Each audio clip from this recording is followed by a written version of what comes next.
दोस्तों नमस्कार।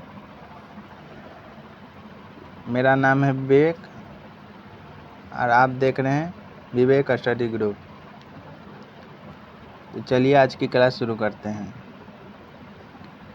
आज हम लोग जानेंगे महात्मा गांधी जी का सिद्धांत के बारे में और उनका राज्य क्षेत्र के बारे में जानेंगे।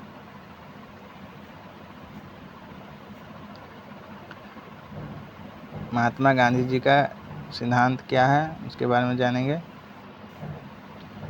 और इनका राज्य का क्षेत्र के बारे में जानेंगे। गांधी जी के राष्ट्र संबंधी विचार दार्शनिक अराजकतावादी जैसे थे। तो गांधी जी का विचार कैसा था? तो गांधी जी का विचार दार्शनिक अराजकतावादी जैसे थे। उन पर रूस के दार्शनिक विचारक टॉल्स्टॉय का प्रभाव अमिट रूप से विद्यमान था। रूस के दार्शनिक विचारक टॉल्स्टॉय का प्रभाव अमिट रूप से विद्यमान था।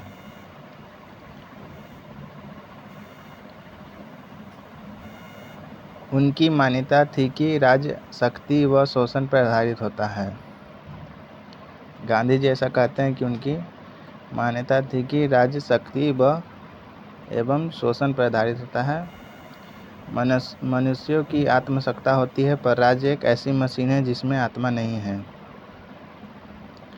राज्य की बढ़ती हुई शक्ति को मैं अत्यंत भय की दृष्टि से देखता हूँ। गांधी जी कहते हैं राज्य की बढ़ती हुई शक्ति को मैं अत्यंत भय की दृष्टि से देखता हूँ।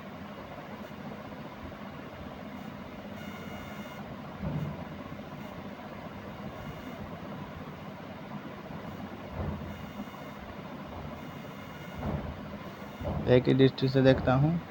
गांधी जी उपयुक्त कारणों की असीमता से राज्य के अस्तित्व को समाप्त करने के पक्षपाती थे, जिसमें व्यक्ति राज्य के अभाव में भी अपने सामाजिक जीवन का संचालन स्वयं करे।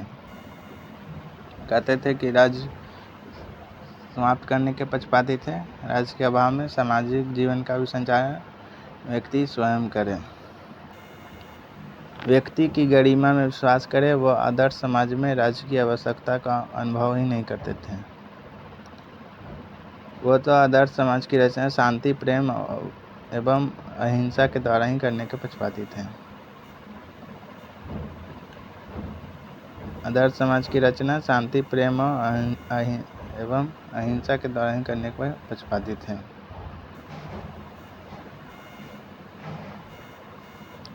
इससे स्पष्ट है कि उनके विचार दार्शनिक टॉल्स्टॉय से ही प्रभावित थे।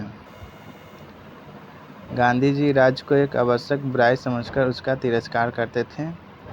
इसका वास्तविक स्वभाव स्वतंत्रता प्रिय है। तो चाहते थे कि स्वतंत्रता हो जाए, भारत आज़ाद हो जाए, इसलिए उसका बुराई करते थे अंग्रेजों का। गांधी जी राज्य को एक आवश्यक बुराई समझकर उसका तिरस्कार करते थे। इसका वास्तविक स्वभाव स्वतंत्रता प्रिय है। मानव आत्मा की स्वतंत्रता चाहता है। मानव क्या आज़ाद चाहता है, आज़ादी चाहती है। राज्य शक्ति तथा हिंसा का प्रतीक है। राज्य क्या है? शक्ति तथा हिंसा का प्रतीक है। अतः गांधी जी राज्य विहीन समाज की स्थापना करना चाहते थे। समाज का अहिंसा पर आधारित होना तभी संभव है जब सभी प्राणी अपने कर्तव्य का पालन करें तथा परस्पर सहयोग से कार्य करें। यह संगठन हिंसा पर न ही होकर अहिंसा पर आधारित होगा। यह संगठन हिंसा पर नहीं, अहिंसा पर आधारित होगा तथा लोकतंत्रीय पद्धति पर कार्य करेगा। गांधी जी ऐसा चाहते थे कि यह संगठन आदर्श समाज, यह संगठन हिंसा पर न होकर अहिंसा पर आधारित होगा तथा लोकतंत्रीय पद्धति पर कार्य करेगा। सामाजिक दृष्टि से सभी समान होंगे। ऊंच नीच व छूत अछूत का प्रश्न इस समाज में उपस्थित नहीं होगा। आर्थिक समानता ही इस ग्राम का आदर्श होगा। पूंजीवादी के विकास का मार्ग आदर्श समाज में अवरुद्ध हो जाएगा। पूंजीवाद के विकास का मार्ग आदर्श समाज में अवरुद्ध हो जाएगा। उपयुक्त दृष्टि से ग्रामों का संगठन होगा। इस समाज में शक्ति का प्रयोग न होगा। सभी अपनी इच्छा से समस्त कार्य करेंगे। ना कोई शासक होगा न कोई शासित। आर्थिक एवं सामाजिक असमानता का भी अंत हो जाएगा। सभी समता का व्यवहार करेंगे। आर्थिक एवं सामाजिक असमता का भी अंत हो जाएगा। सभी समता का व्यवहार करेंगे। राज्य यदि किसी रूप में शेष भी रहता है तो इसी प्रकार के स्वतंत्र व स्वावलंबी ग्रामों का समुदाय होगा। तो गांधी जी कहते हैं कि यदि राज्य किसी रूप में शेष भी रहता है तो इसी प्रकार के स्वतंत्र व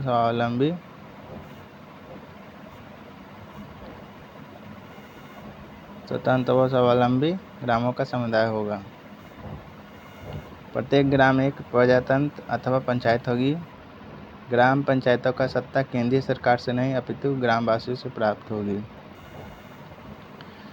गांधी जी का विचार था। गांधी जी कहते हैं, गांधी जी की धारणा यह है कि ग्राम ही वास्तविक शक्ति के स्रोत होंगे और यह शक्ति हिंसा पर आधारित न होकर अहिंसा व नैतिकता पर आधारित होगी।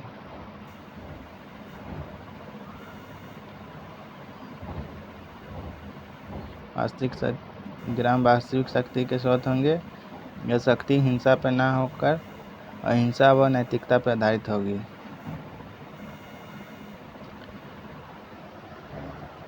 गांधी जी के सिद्धांत के बारे में जाना। अब गांधी जी का राज्य का कार्य क्षेत्र के बारे में जानेंगे।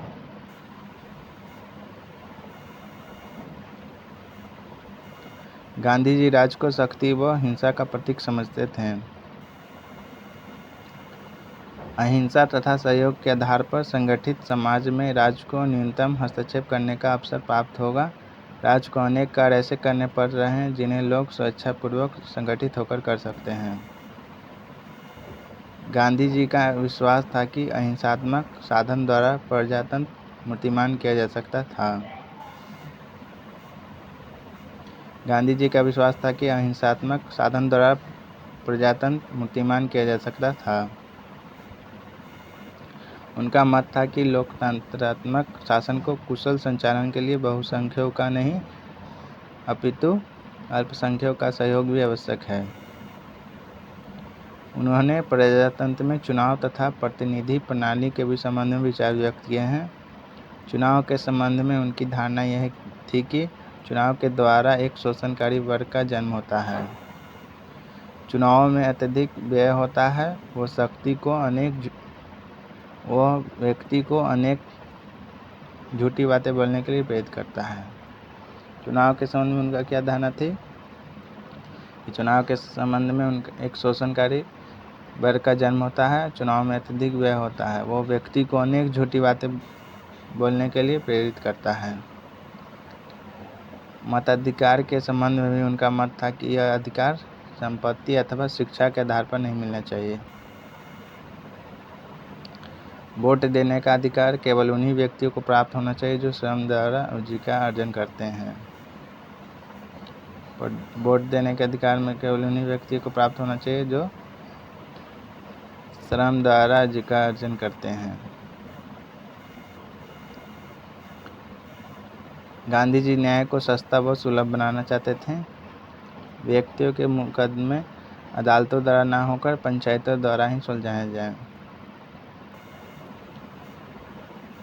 व्यक्तियों के मुकदमे अदालतों द्वारा न होकर पंचायतों द्वारा ही सुलझाए जाएं। पुलिस के पदाधिकारियों में जनहित की दृष्टि से कार्य करने की प्रवृत्ति होनी चाहिए। इसके द्वारा कोई भी अच्छा कार्य अपनी इच्छा से नहीं किया जा सकता है। इसका कोई वास्तविक स्वामी नहीं है। यह परिवर्तित होते हुए भी प्रधानमंत्री के नियंत्रण में कार्य करती है। जैसा कि दोस्तों हम लोगों ने जाना गांधी जी के राज्य क्षेत्र के बारे में, सिद्धांत के बारे में जाना, गांधी जी के सिद्धांत क्या है, फिर उनके राज्य का कार्य क्षेत्र के बारे में जाना।